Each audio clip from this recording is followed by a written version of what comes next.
Bonjour à toutes et bonjour à tous. Dans cette vidéo, je vous propose de donner l'expression vectorielle de la force d'attraction gravitationnelle dans le repère de Freinet. Alors, dans un premier temps, je vous propose de rappeler ce qu'est la force d'attraction gravitationnelle.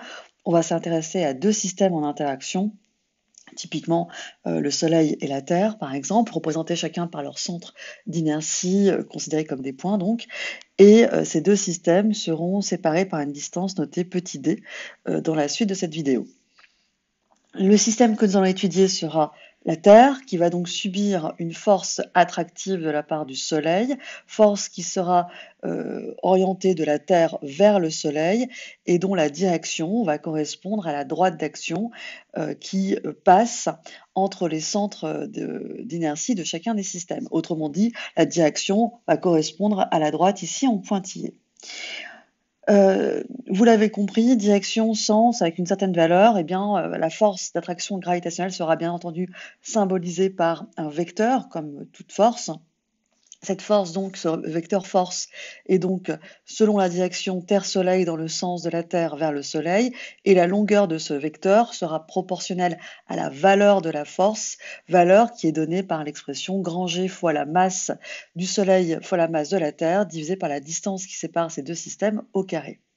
Alors, grand G, c'est la constante d'attraction gravitationnelle, c'est une valeur qui ne change pas quel que soit l'endroit où on se place dans l'univers. Et j'attire votre attention qu'ici, il n'y a pas de vecteur dans cette égalité. D'accord ? Vous avez une valeur à gauche qui est égale à une valeur à droite. Mais, justement, si on veut écrire une égalité vectorielle, on ne peut pas juste se contenter de mettre vecteur force égale. En effet, si je mets vecteur force égale, eh bien à gauche on a un vecteur et à droite on a une valeur. Alors je vous renvoie à une vidéo qu'on avait déjà réalisée en amont où on rappelle que vecteur n'est pas valeur, valeur n'est pas vecteur. Ça c'est les grandes phrases à bien retenir. Donc si je veux écrire un vecteur à gauche, il faut qu'on mette un vecteur à droite. Donc c'est là qu'intervient ce qu'on appelle un vecteur unitaire. C'est un très très grand classique en physique de mettre un vecteur qui vaut 1 et ainsi on peut exprimer le vecteur f en fonction de ce vecteur unitaire. Finalement, ce vecteur f, c'est la valeur de la force fois ce vecteur unitaire, mais vous l'avez compris, comme les sens sont opposés, eh bien on mettra un petit moins devant.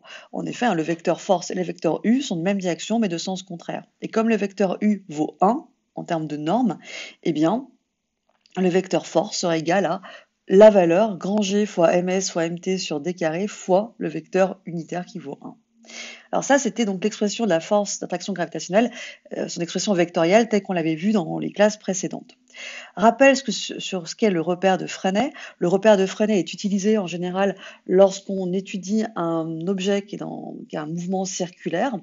On peut très bien considérer en approximation que la Terre a un mouvement circulaire autour du Soleil, et c'est à partir de là que le repère de Freinet va devenir intéressant. En fait, ce repère de Freinet peut être parfois qualifié de base mobile, car l'origine de ce vecteur est confondue avec le système étudié, ici la Terre. Ce repère de Freinet est constitué par deux vecteurs unitaires, deux vecteurs qui sont perpendiculaires l'un à l'autre, un qui est tangent à la trajectoire, c'est le vecteur unitaire petit t, et un qui est perpendiculaire à ce vecteur tangentiel, c'est le vecteur petit n, n comme normal, qui veut dire perpendiculaire. Ce vecteur n est donc de fait collinéaire avec la droite ici en pointillé, la droite d'action qui passe par les centres d'inertie de la Terre et du Soleil.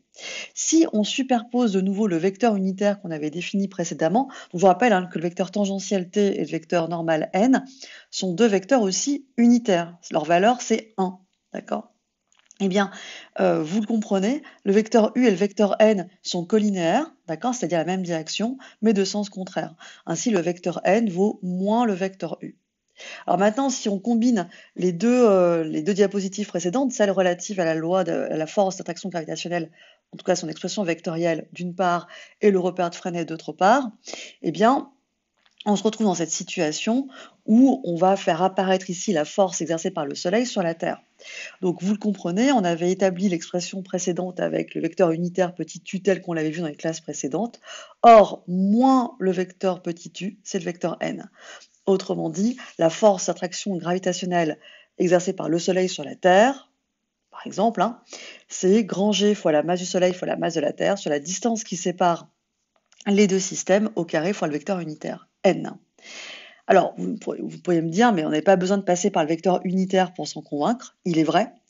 Certains et certaines d'entre vous ont besoin de passer de l'expression apprise dans les classes antérieures avec le petit u, avec le vecteur petit n du repère de Freinet. D'autres arrivent très facilement à établir directement l'expression du vecteur de la force d'attraction gravitationnelle dans le repère de Freinet, et c'est très bien aussi. J'ai attirer votre attention sur ce petit d au carré. Le d, c'est la distance entre le Soleil et la Terre. Ça peut être vu aussi comme le rayon de la trajectoire de la Terre sur son mouvement circulaire autour du Soleil. Voilà, j'espère que vous en savez un petit peu plus sur l'expression de la force, l'expression vectorielle de la force d'attraction gravitationnelle dans le repère de Freinet. Je vous dis à bientôt.